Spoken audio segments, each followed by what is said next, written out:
자, 오늘 우리 사도행전 공부 11번째 시간입니다. 사도행전 5장 1절에서 11절까지의 말씀. 사도행전 5장 1절에서 11절까지의 말씀. 우리 함께 같이 말씀 읽겠습니다. 아나니아라 하는 사람이 그의 아내 삽비라와 더불어 소유를 팔아 그 값에서 얼마를 감추매 그 아내도 알더라. 얼마만 가져다가 사도들의 발 앞에 두니 베드로가 이르되 아나니아야 어찌하여 사탄이 내 마음에 가득하여 내가 성령을 속이고 땅값 얼마를 감추었느냐. 땅이 그대로 있을 때에는 내 땅이 아니며 판 후에도 내 마음대로 할 수가 없더냐. 어찌하여 이 일을 내 마음에 두었느냐. 사람에게 거짓말한 것이 아니요 하나님께로다. 아나니아가 이 말을 듣고 엎드러져 혼이 떠나니 이 일을 듣는 사람이 다 크게 두려워하더라. 젊은 사람들이 일어나 시신을 쌓아서 메고 나가 장사하니라. 3시간쯤 지나 그의 아내가 그 일어난 일을 알지 못하고 들어오니 베드로가 이르되 그 땅 판 값이 이것뿐이냐 내게 말하라 하니 이르되 예 이것뿐이라 하더라. 베드로가 이르되 너희가 어찌 함께 꾀하여 주의 영을 시험하려 하느냐. 보라 내 남편을 장사하고 오는 사람들의 발이 문 앞에 이르렀으니 또 너를 메어 내가리라 하니 곧 그가 베드로의 발 앞에 엎드러져 혼이 떠나는지라. 젊은 사람들이 들어와 죽은 것을 보고 메어다가 그의 남편 곁에 장사하니 온 교회와 이 일을 듣는 사람들이 다 크게 두려워하니라. 아멘. 자, 오늘 이 사도행전 5장의 이야기는 참 안타까운 이야기고 또 다소 충격적인 이야기이기도 합니다. 또 좀 무서운 이야기이기도 하죠. 자, 프린트물에 먼저 그 앞에 제가 써놓은 글을 한번 좀 보겠습니다. 예루살렘 교회는 인간이 한 번도 이루어 보지 못했던 신앙 공동체를 경험했습니다. 자기 가지고 있는 것을 자기 것이라 하지 아니하고 공동으로 다 나누어 줄 만큼 참 엄청난 일이 예루살렘 교회에 있었단 말이죠. 죄성으로 인해 가득했던 인간의 이기심을 극복하고 진심으로 한마음 한뜻이 되어 함께 나누며 살아가는 공동체였습니다. 어느 면에서 이 땅에 이루어진 하나님의 나라라고 할 수 있습니다. 하지만 이 공동체는 그리 오래가지 못했습니다. 하나님의 나라는 오직 하나님의 말씀에 전적으로 순종하는 사람들에게 이루어지는 나라입니다. 누구라도 말씀보다 자아가 강한 사람은 하나님의 나라를 이룰 수 없습니다. 예루살렘 교회에 큰 충격을 안겨주었던 아나니아 삽비라 부부의 이야기는 다시 한번 참된 신앙의 길이 무엇인지를 생각하게 합니다. 자, 전체적으로 오늘 11절까지의 이야기는 아나니아와 삽비라라고 하는 두 부부가 안타깝게도 죽음을 맞지 않은 그런 이야기가 적혀져 있습니다. 도대체 무슨 일이 있었는지 우리가 읽어봤습니다만 다시 한번 앞에서부터 차근차근 그 이야기를 한번 살펴보겠습니다. 자, 첫 번째 질문을 보시면 아나니아와 삽비라 부부가 한 일은 무엇입니까? 자, 1절, 2절을 한번 보시면 아나니아와 삽비라 이 부부가 1절에 보니까 아나니아라 하는 사람이 그의 아내 삽비라와 더불어 뭘 했습니까? 소유를 팔았어요. 자, 이들 부부가 한 것은 소유를 팔았어요. 근데 더불어 소유를 팔았다라고 하는 이 더불어라고 하는 말은 남편과 아내가 서로 다 동의가 된 거예요. 서로 합의하에 소유를 팔았어요. 왜 소유를 팔았냐면 사도들에게 갖다 바치려고.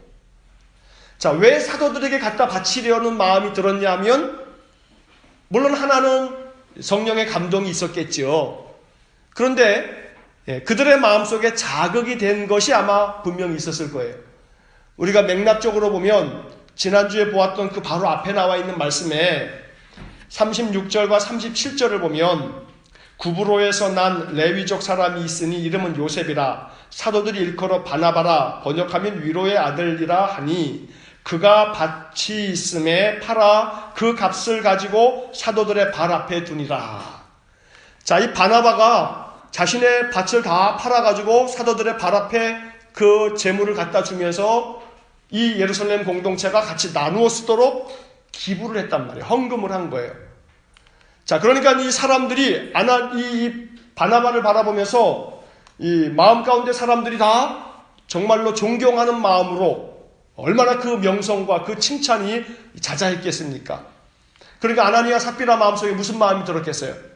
나도 좀 칭찬 좀 받아야겠다.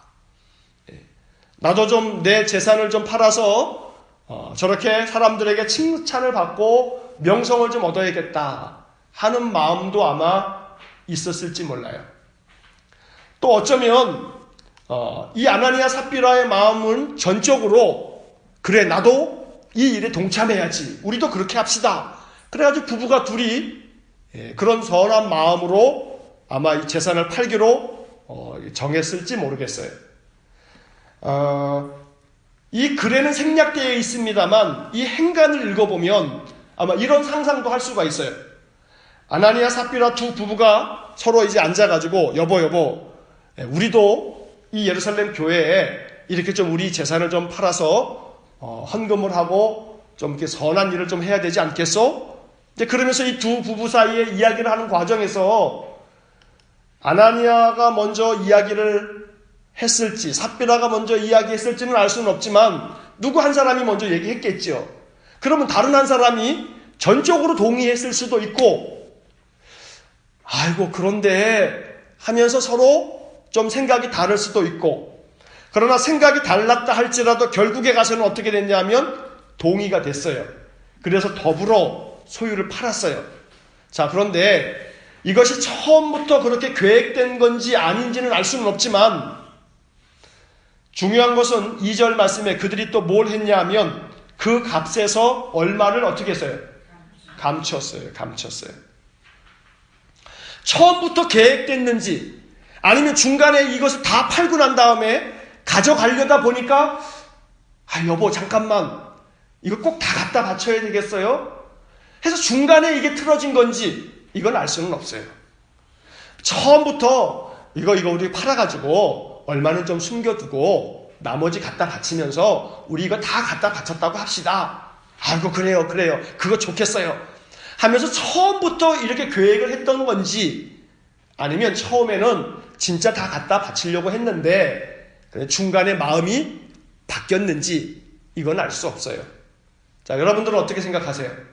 자, 첫 번째 처음부터 계획했을 거다. 1번. 두 번째 중간에 변심이 생겨서 마음이 변해서 중간에 아마 바뀌었을 거다. 이거 2번. 자, 1번 손 들어보세요 한번. 자, 1번 처음부터 계획적이었을 거다. 한번 1번 손 들어보세요. 아니 답은 없어요. 둘이 좀 상상을 한번 해보는 거예요. 자, 그럼 2번 중간에 바뀌었을 것 같다. 3번이 또 있을래나? 3번? 중간에 바뀌었을 것 같아요? 그래. 뭐 어떤지는 정확하게 알 수는 없어요. 물론 정확하게 뭐 이 이야기를 이렇게 알려주는 어떤 근거도 없고 이제 그렇긴 합니다만 여러분들 말씀처럼 뭐 그랬을 수도 있어요. 사람이라고 하는 것이 처음에는 이렇게 정말 우리도 이렇게 우리의 재산을 기부합시다, 헌금합시다 라고 하는 선한 마음이 막 이 거룩한 충동이 들었다가도 사람이 이게 참 간사하다 보니 그걸 다 팔아가지고 돈으로 딱 바꾼 순간 아이고 이걸 다 갖다 바치려니까 중간에 이제 복잡한 생각이 드는 거죠. 이걸 다 바치고 나면은 그럼 우리는 이 다음에 어떻게 되는 것이지? 뭐 별의별 생각이 났을지도 몰라요. 어느 것이 그들의 마음이었을지, 그 상황이 어떤 상황이었을지 정확하게 알 수는 없지만, 이제 이 본문만 우리가 생각하자면 얼마를 감추었어요. 이게 얼마간지도 몰라, 사실은. 이게 반이 될지, 반의 반이 될지, 3분의 2를 숨겼는지, 뭐, 이거는 알 수는 없지만, 숨겼어요. 문제는 뭐냐 하면, 이렇게 숨기고 난 다음에 감추고, 이 감춘 일들을 2절의 하반절에 중간에 보면 그 아내도 알더라. 그 아내도 알더라. 그러니까 이 두 사람이 지금 부부지간에 완전히 이제 이 일을 이렇게 합의하에 서로 다 알면서 이 일을 저지르고 있는 거죠. 그리고서 그 나머지 거를 가지고서 사도들의 발 앞에 가지고 갔어요. 자, 아나니아 삽비라 부부가 한 것은 소유를 다 팔아가지고 이 부부가 서로 더불어 이 공모를 해가지고 얼마를 감춘 다음에 사도들의 발 앞에 갖다 놨다는 거죠. 자, 이들 부부가 한 행동이 어떤 점에서 잘못된 것이냐 하면, 이제 뒤에도 계속 이 문제가 이제 따라 나오는 겁니다만, 얼마를 감추고 난 다음에 나머지 것을 가지고 가서 아마도 추측컨대 거의 대부분의 주석을 보면 성경학자들이 보는 견해는 뭐냐면, 일부를 가지고 왔습니다. 이렇게 됐으면 상관없었어요. 근데 뭐처럼 했냐 하면, 이게 다입니다. 우리가 재산 팔아가지고 다 가지고 왔습니다. 하고서 이들이 거짓말을 했을 거다. 여기에는 성경학자들의 이 주석의 내용이 하나도 다 틀림이 없어요. 다 그렇게들 이 부분을 이제 해석을 하고 있어요. 일부분만 가지고 간 거면 우리가 재산을 팔았는데 일부분만 가지고 왔습니다. 다 가지고 못해서 미안한 마음이지만 그러나 이거라도 받아주세요. 이랬으면 아무 문제가 없었을 거예요. 그것만으로도 아마 귀한 일이라고 그렇게 여겨졌을 거예요. 그런데 그런 마음이 작동되지 않았던 거예요. 그 순간 다 갖다 가지고 왔습니다 하는 거짓말을 한 거죠. 자, 두 번째 질문에서 베드로는 아나니아의 행동을 책망하면서 그의 잘못된 행동이 무엇 때문이라고 했나요? 자, 3절 4절에 보게 되면 베드로가 이르되 아나니아야 어찌하여 사탄이 내 마음에 가득하여 내가 성령을 속이고 땅값 얼마를 감추었느냐. 자, 여기서 베드로가 이거 어떻게 알았을까요? 얼굴에 쓰여있는 것도 아닌데 말이에요.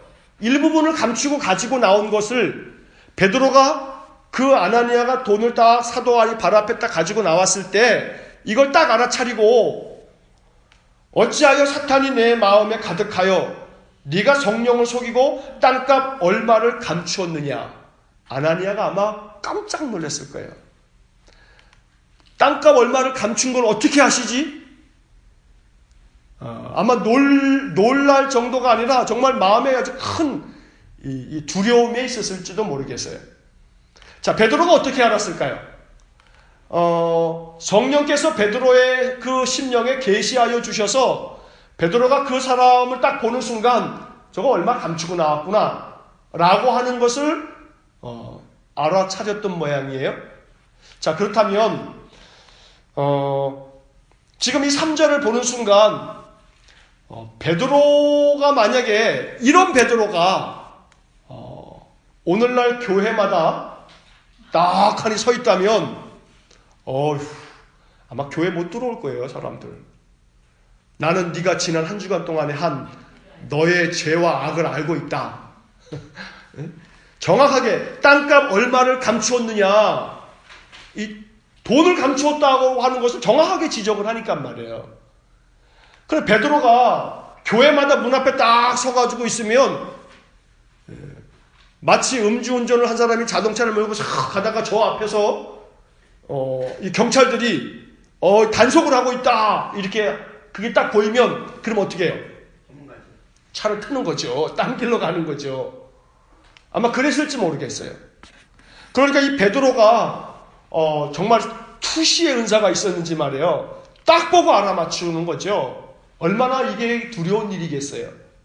자, 그런데 중요한 것은 베드로가 이 아나니아를 책망하면서 그의 잘못된 행동이 뭐 때문에 그랬다고 얘기를 하고 있냐면 어찌하여 사탄이 내 마음에 가득하여 네가 성령을 속였느냐. 땅값 얼마를 왜 감췄냐. 뭐가 가득했다 그래요? 사탄이 네 마음에 가득하여. 사탄이 결국은 너를 그냥 붙잡고서 아주 휘어잡았구나. 사탄의 손에 네가 꽉 붙들려 있어 버렸구나.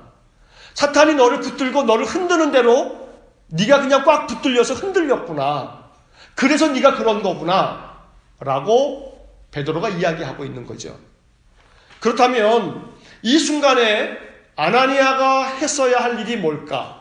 사실은 이 이야기는 말이에요. 오늘 이 사도행전 5장의 이야기는 여러 가지 면에서 우리에게 참 많은 의혹을 가져다주는 그런 상황들이 많이 있어요. 뒤에서 이제 얘기를 말씀드리겠습니다만, 아나니아가 이 베드로의 이야기를 듣는 순간, 그 아나니아의 마음속에 사실 이 베드로의 이 말은 회개할 기회를 주는 거죠. 아나니아가 이 이야기를 듣는 순간 어떻게 했었어야 될까요? 바로 엎드렸었어야 돼요. 바로 엎드렸었어야 돼요. 이렇게 정확하게 이 일을 이야기하는 베드로 앞에 베드로 사도님 잘못했습니다 하고 바로 엎드렸었어야 돼요.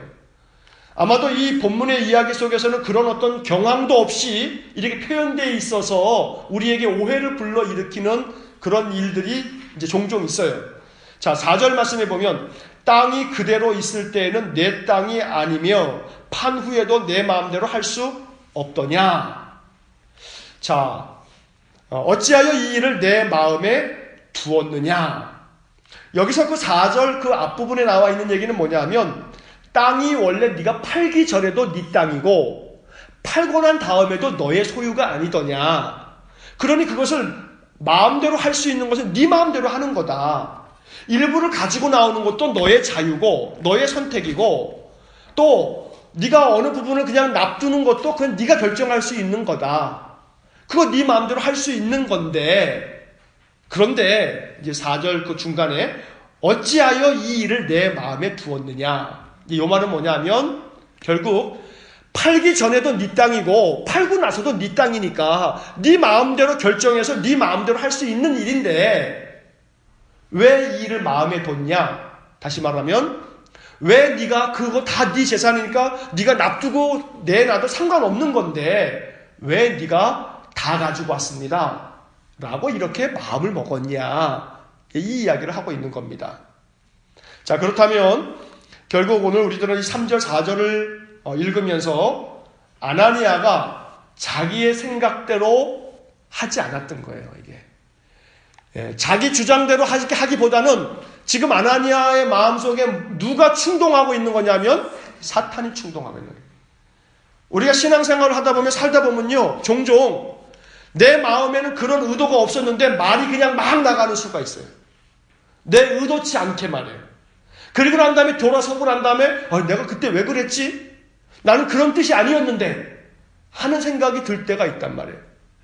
순간 내 입을 사탄이 충동하면 사탄이 내 입을 확 사로잡으면 내가 원했던 것대로 말하지 아니하고 내가 원했던 대로 행동하지 않는 일들이 종종 벌어질 수가 있단 말이에요.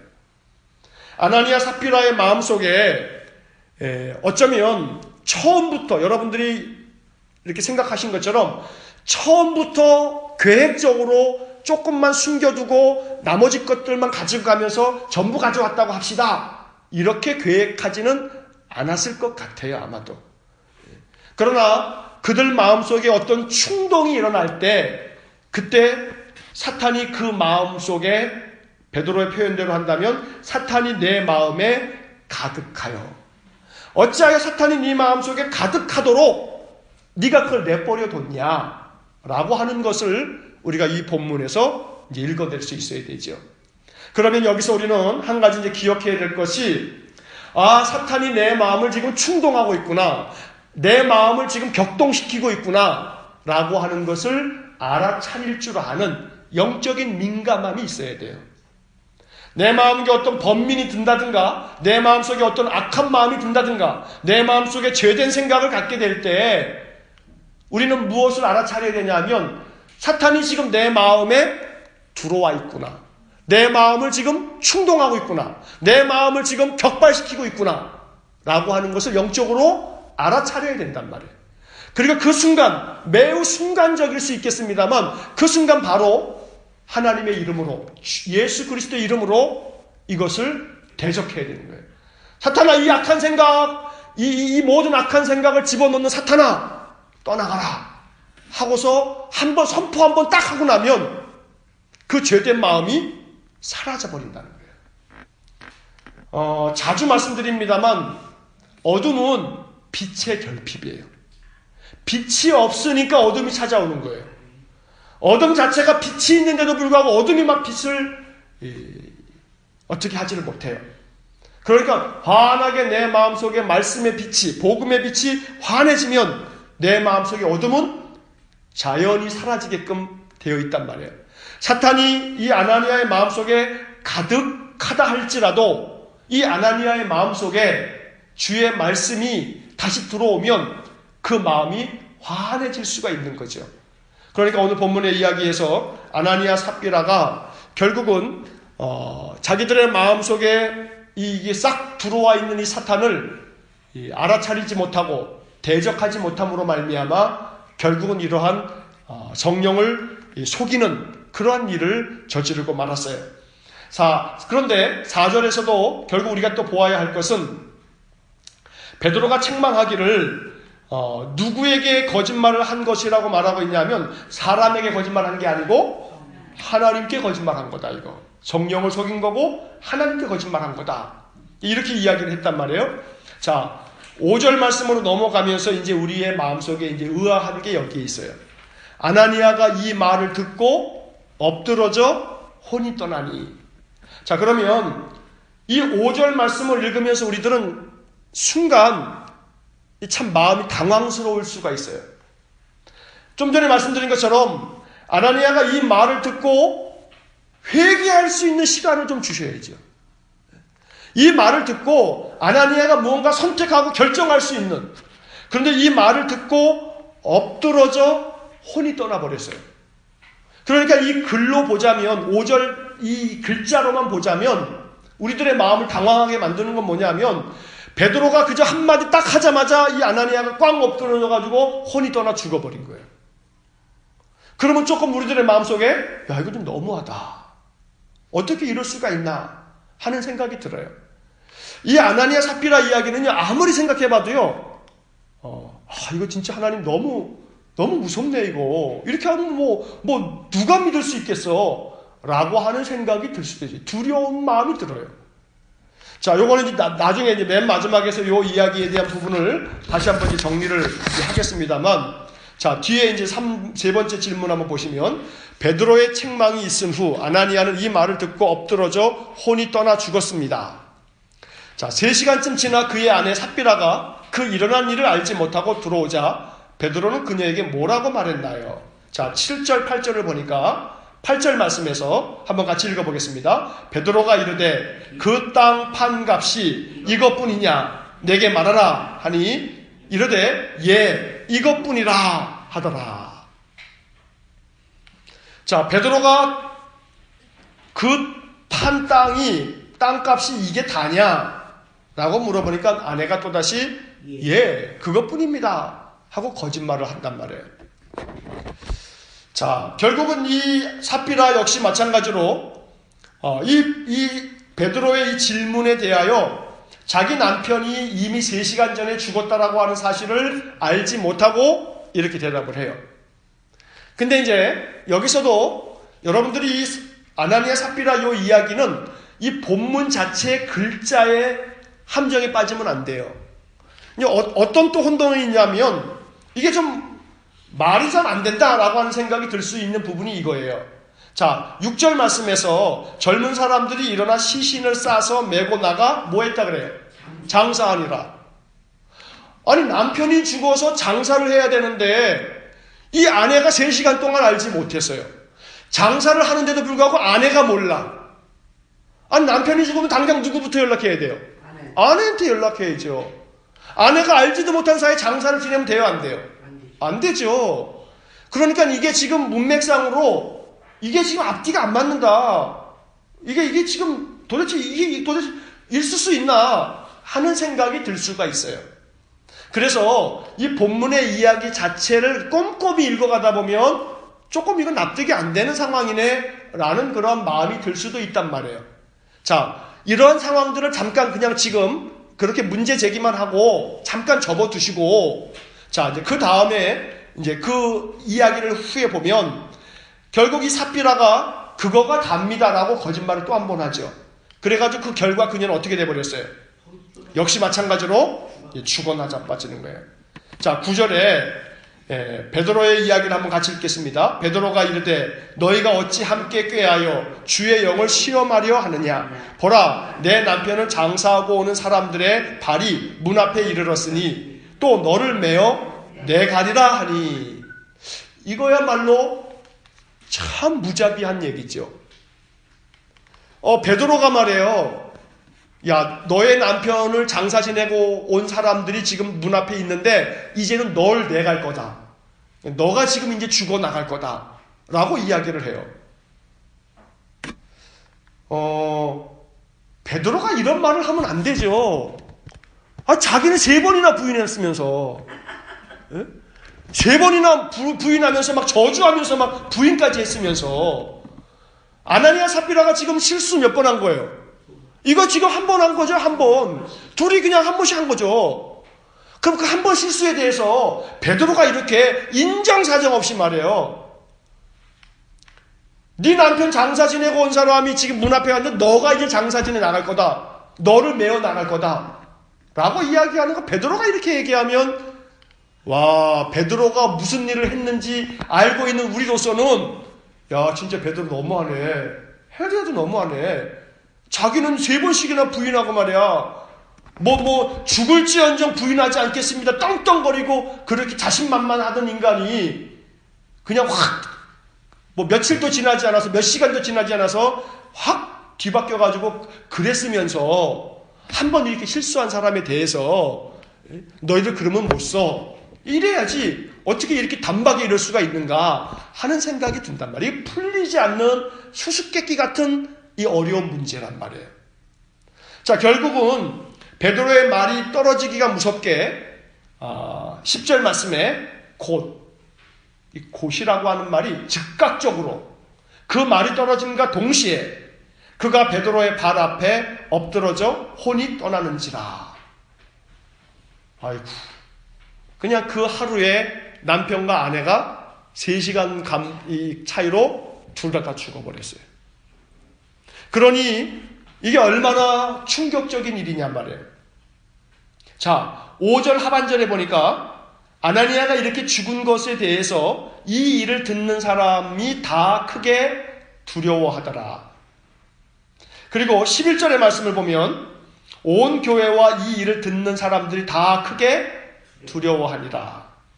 그러니까 이 사건으로 말미암아 그 4번째 질문에 있는 온 교회와 사람들은 어떤 마음이었냐면 두려운 마음이 있어요. 두려운 마음. 두려운 마음. 하나님 두려워요, 안 두려워요? 이 이야기를 보면 두렵죠. 베드로가 얼마나 무서운 존재냐 말이에요. 아까 제가 서두에 말씀드린 것처럼 이 베드로가 교회마다 딱 문 앞에 서 있으면 이게 얼마나 상상만 해도 이거 얼마나 두렵냐 말이에요. 먼저 우리들의 마음속에 무슨 마음이 들어요? 어이구, 겁나서 교회 못 가겠다. 그러니 이 두려움의 마음을 오늘 이 5절과 11절에 이렇게 짧게 이렇게 소개하고 있습니다만 이 두려움의 마음이 예루살렘 교회에 얼마나 모든 성도들에게 이게 큰 충격이 되었겠냔 말이에요. 자, 그렇다면 이 초대교회 예루살렘 교회에 수많은 일들이 있었을 거예요. 많은 에피소드가 있었을 거예요. 베드로와 사도들을 통해서 나타나는 표적들이 굉장히 많았을 거예요. 우리 다음 주에 살펴보겠습니다만 12절의 말씀을 보면 사도들의 손을 통하여 민간의 표적과 기사가 많이 일어나매 기적들이 많이 일어났어요. 자, 그러면 그 중에 소개할 만한 일들이 한두 가지가 아니란 말이에요. 그런데 유난히 누가는 이 초대교회, 이 예루살렘 교회 역사를 써나가다가 뭐를 쓰고 있는 거냐면 아나니아 삽비라 부부의 이야기를 여기다 딱 써놓고 있는 거예요. 얘기거리가 이거 하나밖에 없어서가 아니에요. 그러면 누가의 마음속에는 예루살렘 교회에서 벌어졌던 이 아나니아 삽비라 두 부부의 죽음의 이야기가 그 당시 초대교회 성도들에게 매우 충격적이었을 뿐만 아니라 그들의 신앙에 있어서 굉장한 전환점이 될 수 있었기 때문에 아마 이 이야기를 누가는 이 사도행전에다가 아마 11절이라고 하는 이 긴 절수로 이 상황들을 쭉 기록을 해놨을 것 같아요. 자, 그렇다면 얼마나 이 사건이 중요한 사건이냐. 이게 초대교회 성도들로 하여금 하나님에 대한 아주 굉장한 두려움의 마음, 다시 말하면 구약 성경에 끊임없이 이야기됐던 중요한 게 뭐냐면 내 하나님 여호와를 경외하라. 이 경외라고 하는 것이 오랜 세월 동안에 이게 사라져 버렸었어요. 그러니까 경외라고 하는 것 자체가 이 유대인들의 마음속에 옛날 같지 않은 거예요. 이게 얼마나 두려운 일인지, 하나님의 존전에 나아간다라고 하는 것이 얼마나 두렵고 떨리는 일인가라고 하는 것이 구약의 이스라엘 백성들보다 이 신약의 예루살렘 교회 성도들의 마음속에는 아주 현저하게 이 마음이 떨어졌던 거예요.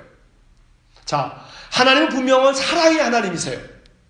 그런 또한 동시에 하나님은 사랑의 하나님과 동시에 하나님은 매우 정의의 하나님이세요. 공의의 하나님이세요. 그러니까 하나님은 우리에게 풍성한 사랑을 베푸시는 분이시지만 동시에 하나님은 우리의 죄와 악에 대하여 분명하게 하나님은 그 모든 죄와 악을 들여다보고 계시는 분이란 말이에요. 하나님 앞에서 감출 수 있는 게 있어요, 없어요? 없어요. 자, 오늘 이 본문의 이야기에서 첫째는 감출 수 있는 게 하나도 없다. 하나님 앞에 숨길 수 있는 것은 아무것도 없다. 라고 하는 것을 이야기해 주고 있어요. 그러니까 결국 오늘 이 아나니아 삽비라 부부의 이 죽음을 우리가 이제 어떻게 해석해야 될 건가? 오늘 이 사건이 우리에게 주는 교훈들은 뭔가? 이제 이걸 하나하나 다시 지금 더듬어 보자면 그 첫째는 감출 수 있는 게 하나도 없다. 숨길 수 있는 것은 아무것도 없다. 세상에서 세상 사람들은 다 숨길 수 있어도 하나님은 우리의 마음 깊은 중심에까지 다 들여다보고 계시기 때문에 감출 수 없다. 숨길 수 없다. 자, 두 번째로는 아무것도 감출 수 없고 숨길 수가 없는데 동시에 또 이제 아까 말씀드렸던 것처럼 어떻게 말씀이 떨어지자마자 아나니아가 죽고 말이에요. 또 삽비라가 죽냔 말이에요. 자, 그러면 이 끔찍한 이 이야기를 보면서 해도 너무하네. 좀 회개할 기회를 주든가. 어떤 좀 약간의 말미를 줘서 좀 회개할 수 있도록 만들어줘야지. 어떻게 말이 떨어진가 동시에 혼이 떠나서 죽을 수 있겠나. 이런 생각에 사로잡힐 수 있어요. 이걸 어떻게 해석해야 되는가 해가지고 제가 여러 이 주석들을 한번 다 찾아봤어요. 그런데 이 주석을 한 사람들 중에는 이제 이렇게 얘기하는 견해가 있어요. 사도행전의 이야기는 마지막 결론부만 이야기된 거다. 쉽게 얘기하면 베드로가 이 아나니아 삽비라를 불러다가 이렇게 권면을 했을 거다. 그런데 듣지 않아서 결국 이런 일이 초래가 됐고 누가는 그 마지막 이야기만을 써놓은 걸 거다. 라고 이렇게 이야기를 하는 분들도 계세요. 근데 제가 아무리 생각해봐도 그건 너무 좀 이렇게 억지로 짜맞춘 것 같아요. 이 부분을 어떻게 해석하는 것이 좋을까라고 이 말씀을 계속 한 주간 동안 생각하면서 제 마음속에는 이런 생각이 들어요. 이 일이 벌어진 것 자체는 참 유감스러운 부분이에요. 어떻게 하나님 이럴 수 있을까? 이건 참 납득하기가 어려워요. 그런데 중요한 거 한 가지는 뭐냐면 하나님의 심판은 매우 즉각적으로 일어나는 것이고 하나님의 그 심판에 있어서는 말미가 없다라고 하는 거예요. 오늘 이 이야기를 그냥 여기에 행간에 어떤 의미가 또 다른 것이 이렇게 상황이 있었을 거다라고 하는 어떤 이 추측보다는 이 일이 그냥 그대로 있었다라고 하는 것으로 그냥 받아들인다면 우리는 이제 이 본문을 어떻게 이해하는 것이 좋냐면 이건 굉장히 종말론적인 어떤 이 예표다. 다시 말하면 종말론적인 그 이야기를 이야기해주고 있는 그런 본보기다.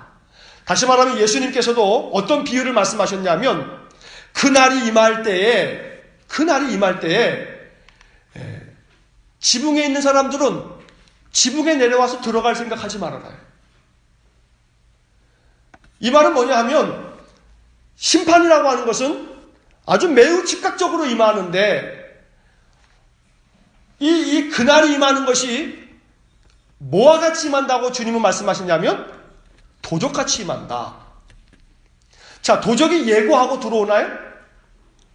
문자 보내가지고 내가 오늘 밤에 9시부터 12시 사이에 네 집에 들어갈 거야. 그렇게 예고하고 오지 않아요. 그러니까 결국 이 아나니아 삽비라 부부의 이 죽음의 이야기는 너무나 충격적인 사실인 것만큼은 사실인데 우리가 알아야 될 것은 심판은 이것보다 더 충격적이다. 우리 이것을 이 본문을 통해서 생각해 봐야 되는 거예요. 심판은 이것보다 더 충격적이고 심판은 이것보다 더 갑자기 도적같이 임하는 거다. 예측할 수 없는 거예요. 아이고 하나님, 주님께서 오실 때 마지막 우리 주님 재림하시기 전에 좀 사인을 보내주셔서 우리가 이제 마지막 정리할 시간을 좀 주셔야죠. 그동안 회개 못한 거 회개할 시간을 좀 주셔야죠. 자, 아나니아 삽비라 입장에서 보면 이건 해도 너무하죠. 아이고 내가 좀 생각을 잘못했습니다. 내가 좀 회개하겠습니다. 하는 시간을 줘야지 어떻게 이럴 수 있습니까? 아나니아 삽비라 입장에서는 충분히 그렇게 말할 수가 있어요. 이것이 어쩌면 심판날에 우리 인생들이 외칠 소리일지도 몰라요. 그러나 심판은 그렇게 예고를 하고 자 이제 준비해라 하고 오지 않는단 말이에요. 어느 면에서 그런 모든 예고가 지금도 진행 중에 있는 거예요. 어쩌면 지금 오늘 이 저녁에 이렇게 목사의 입을 통해서 물론 저 자신도 마찬가지입니다만 우리들이 이 저녁에 이 말씀을 읽으면서 주님은 우리에게 뭘 얘기하고 있는 거냐면 예고하고 있는 거예요. 예고하고 있는 거예요. 어느 누구도 나의 인생의 종말이 언제 임할 것이다라고 하는 것을 알 수 있어요? 없어요? 알 수 없어요. 이것은 결코 겁박이나 협박이 아니란 말이에요. 우리 인생이 그래요, 사실. 언제 내 인생의 생명의 끝인지는 아무도 알 수가 없어요. 다시 말하면 당장에 내가 오늘 밤에 딱 세상을 떠난다라고 한다면 억울하죠. 아니 하나님 어떻게 그럴 수가 있어요. 나한테 예고락도 좀 해주셔야죠. 내가 회개할 수 있는 시간을 좀 주셔야죠. 갑자기 나의 생명을 데려가시면 어떡하자는 거예요. 하고 하늘문 앞에서 하나님 앞에 앞만 따져봐야 아이고 그랬구나. 내가 너한테 그 예고를 안 했구나. 너 다시 가라. 이렇게 해서 되돌려 보내겠어요? 아니란 말이에요. 그러니까 아나니아 삽비라의 이야기가 베드로가 어떻게 이럴 수가 있을까 싶은 생각이 들지만 이건 베드로가 아나니아 삽비라를 이렇게 한 것이 아니고 누가 한 거예요? 하나님이 하신 거예요. 그러니까 하나님의 심판이라고 하는 것은 예고가 없다. 하나님의 심판이라고 하는 것은 즉각적으로 이루어지는 것이지 잠깐 예비 시간을 주시지 않는다. 그러니까 이것이 초대교회 성도들로 하여금 종말론적인 신앙, 종말론적인 삶에 대한 아주 매우 강력한 교훈이 되었을 거예요. 결국 오늘 우리들의 삶에 있어서 이 종말론이라고 하는 것이 말이에요. 워낙 이단 종파들이 종말론 얘기하면서 이게 엉뚱하게 이게 막 시한부 종말론을 이야기하다가 한국교회 종말론이라고 하는 얘기만 들으면 그러면 이거는 뭐 다 그냥 이단인 것처럼 이렇게 생각하는 그러한 일이 벌어지긴 했습니다만 분명한 사실은 종말론적인 신앙이 필요한 거예요. 시한부 종말론의 그러한 믿음이 아니고 종말론적인 그러한 신앙. 다시 이 말은 내 인생의 삶에 종말은 언제나 예고 없이 즉각적으로 도적같이 임한다라고 하는 거예요. 이것이 언제인지는 중요치가 않아요. 이게 내가 70 넘고 80 넘고 90쯤에 종말이 오겠지. 그 나이는 별로 중요치 않은 거예요. 언제라도 우리에게는 종말이 우리가 알 수 없는 시간에 이루어질 수 있다는 거예요. 아나니아 삽비라가 자기의 판 재산을 결국은 어느 만큼을 감추고 난 다음에 그것을 사도들 앞에 가지고 갔다. 사실은 이것도 이 본문의 말씀에서 중요하게 이야기하고 있는 것이지만 오늘 본문의 이야기를 이렇게 바라보는 관점을 우리가 기억해야 할 것은 종말이 매우 즉각적이고 종말은 무자비하다는 거예요. 심판을 받을 자에게 종말은 무자비한 거예요. 심판받을 자에게 이 종말이 예를 들어서 집행유예라고 하는 것이 없어요. 종말이 이루어지는 순간 그걸로 이제 끝나버리는 거죠. 그렇기 때문에 우리의 신앙에 있어서 이 사도행전 5장 이 아나니아 삽비라 이 이야기는 우리들로 하여금 항상 나의 현재 이 삶에 있어서 내 신앙의 삶을 뒤로 미루면 돼야 안 돼요. 미루면 안 되는 거예요. 뒤로 미루면 안 되는 거예요. 내 마음속에 성령이 깨닫게 해주시는 것, 순간순간 깨달아질 때마다 종말론적인 신앙이라고 하는 것은 뒤로 미루지 않는 신앙. 이렇게 받아들이는 것이 필요한 거예요. 뒤로 미루는 순간 그 뒤로 미루는 것이 너무나 익숙하게 연습이 되다 보면 이게 습관이 되어가지고 점점 이 종말론적인 신앙이 흐려져 버리게 돼요. 그러다 보게 되면 어떤 마음이 드냐면 심지어는 그런 게 뭐 있어 라고 하는 마음까지 흘러가 버릴 수가 있어요. 오늘 우리가 이 아나니아 삽비라 이 이야기를 통해서 감출 수 있는 것, 숨길 수 있는 것은 아무것도 없다. 하나님은 모든 것들을 다 꿰뚫어 보고 계신다. 우리의 죄와 악뿐만 아니고 우리의 선과 우리의 의로운 행실까지도 다 보고 계시지요. 그런데 선함과 의로움에 대해서는 하나님께서 상급을 내려주시겠지만 우리의 죄와 악에 대해서는 분명히 하나님은 심판을 하실 것인데 그 심판이 언제 이루어질지는 아무도 모른다. 그러니까 뭐가 필요한 거예요? 매일같이 회개. 매일같이 회개. 결산을 월말에 하거나 연말에 하려고 하면 안 돼요. 나의 영적 결산은 항상 언제? 오늘. 영적 결산은 오늘. 오늘 내 마음속에 해결되지 않은 영적인 정서적인 모든 문제들은 내일로 미루면 안 돼요. 내일로 넘기면 안 돼요. 내 마음을 번민을 일으키는 여러 가지 일들에 대해서 오늘 이 저녁 시간에 결산을 하는 거예요. 결산을. 항상 오늘 결산해요. 오늘 결산. 그래서 결산을 미루지 마라. 결산을 미루지 마라.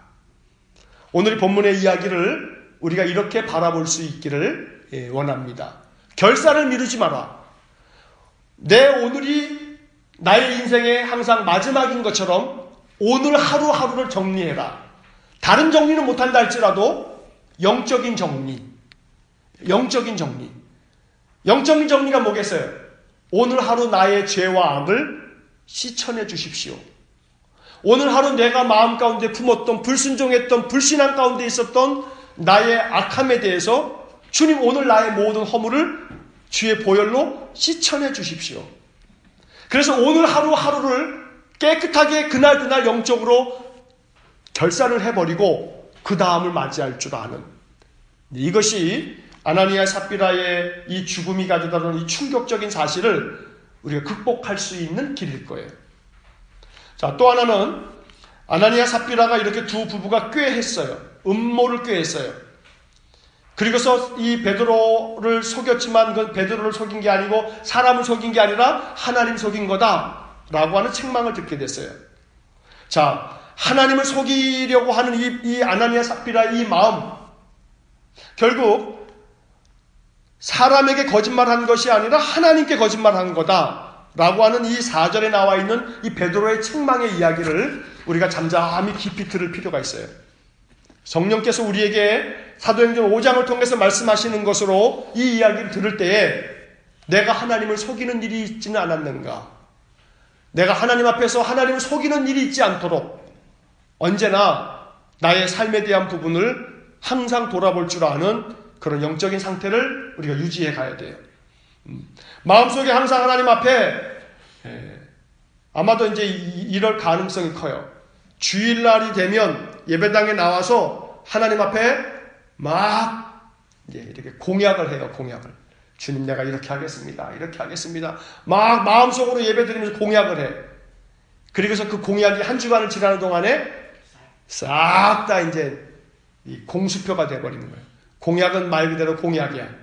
요즘에 뭐 대선 주자들이 뭐 그냥 어이구 이제 막 누구든지 대통령만 되면 내년부터는 당장 이제 올 뭐 언제서부터 될지 모르겠습니다만 막 무슨 노령연금도 뭐 얼마씩 더 준다 그러지 막 진짜 뭐 얼마나 좋은 나라가 되려는지 말이에요. 그런데 이제 지나고 나면 그게 다 이제 이게 헛된 풍선처럼 빵빵빵빵 다 소리만 내고 터져버리겠죠. 그런데 결국 우리들에게 있어서도 하나님 앞에 이게 헛된 공약을 계속 그냥 그러면서 하나님을 속이는 일이 우리에게는 있지 않는지, 그러면서 언제나 우리들은 마음속에 도대체 하나님 내 기도를 왜 안 들어주시나 라는 생각을 품으면서 하나님께 대한 원망의 마음을 우리가 토로할 때가 참 많이 있어요. 오늘 이 본문의 이야기를 통해서 하나님이 신실하지 않습니다가 아니라 우리 인생들이 얼마나 신실하지 못한가 라고 하는 점을 아나니아 삽비라는 우리에게 보여주고 있는 거예요. 우리 인생들이 하나님께 대하여 얼마나 거짓을 행하고 있는가. 우리 모두의 이야기란 말이에요. 모두의 이야기.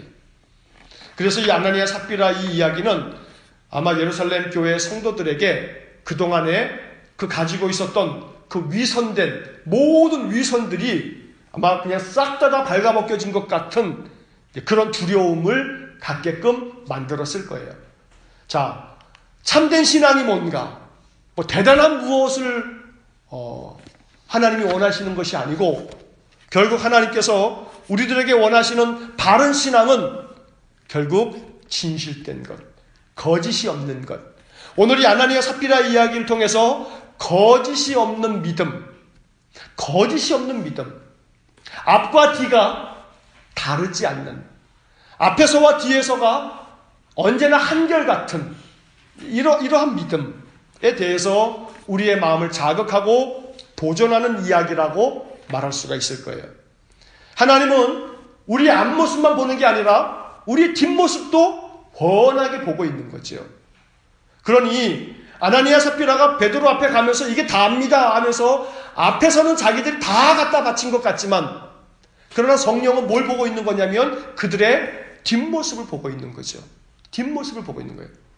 결국 앞모습과 뒷모습이 서로 다르지 않는 거짓이 없는 그러한 모습, 이것이 아나니아 삽비라 이 부부의 죽음을 통해서 우리가 깊이 깨달아가야 할 그런 중요한 영적 교훈이 아니겠나 생각을 합니다. 우리의 신앙이 진실한 신앙이 되도록, 우리의 마음이 진실한 마음이 되도록 하나님께 대하여 사람에 대하여 항상 진실한 그러한 마음의 태도를 우리가 늘 간직하고 살아갈 수 있기를 주의 이름으로 간절히 축원합니다. 우리 함께 이 시간 기도하겠습니다. 아나니아 삽비라 이야기는 결코 유쾌한 이야기는 아닙니다. 우리의 마음에 기쁨을 주는 이야기는 아닙니다. 우리의 마음을 긴장하게 만들고 또 우리의 마음을 정말 깊이 돌아보게 만드는 쓴 말씀입니다. 아주 쓰디쓴 약과 같은 그러한 말씀입니다. 이 말씀은 우리로 하여금 우리 자신을 돌아보게 만듭니다. 하나님 앞에서 감출 수 있는 것, 숨길 수 있는 것은 아무것도 없다고 이야기하고 있습니다. 하나님은 우리의 앞모습을 보는 게 아니라 우리의 뒷모습을 본다고 이 아나니아 삽비라의 이야기는 우리에게 이렇게 이야기하고 있는 겁니다. 심판은 매우 즉각적으로 이루어지는 겁니다. 예고하고 임하는 것도 아니고 유예를 주는 것도 아닙니다. 하나님의 심판은 오늘 밤에라도 내 생명을 거두어 가심으로 이루어질 수 있는 일이기도 합니다. 그래서 매일같이 그날의 영적인 모든 상태를 점검하고 그날 영적인 결산을 할 줄 아는 지혜로운 성도가 될 수 있어야 합니다. 그렇지 않으면 회개할 기회를 놓치고 종말을 맞이할 수 있습니다. 아나니아가 회개할 기회도 없이 이렇게 데려가는 것이 어디 있겠냐고 우리가 이 이야기를 의혹의 눈길로 바라봐서는 안 됩니다. 언제라도 하나님이 우리에게 회개할 말미도 주시지 아니하시고 우리의 생명을 거두어 갈 수도 있다라고 하는 사실을 오늘 이 아나니아 삽비라 이야기는 우리에게 매우 강력하게 이야기하고 있는 겁니다. 그러니 날마다 그날 영적 결산을 할 수 있도록 기도해야겠습니다. 아나니아 삽비라 이야기를 마음속에 잘 간직한 채로 거짓이 없는 믿음, 진실한 믿음이 가장 중요하다라고 하는 사실을 우리가 기억해야겠습니다. 오늘 본문의 이야기를 생각하시면서 내 신앙이 참된 신앙, 바른 신앙, 거짓이 없는 신앙, 늘 종말론적인 의식을 가지고 그날 하나님 앞에서 진실된 그런 믿음의 삶 살아갈 수 있게 해달라고 오늘 본문의 이야기를 생각하면서 우리 같이 함께 합심하여 기도하도록 하겠습니다. 함께 기도하겠습니다.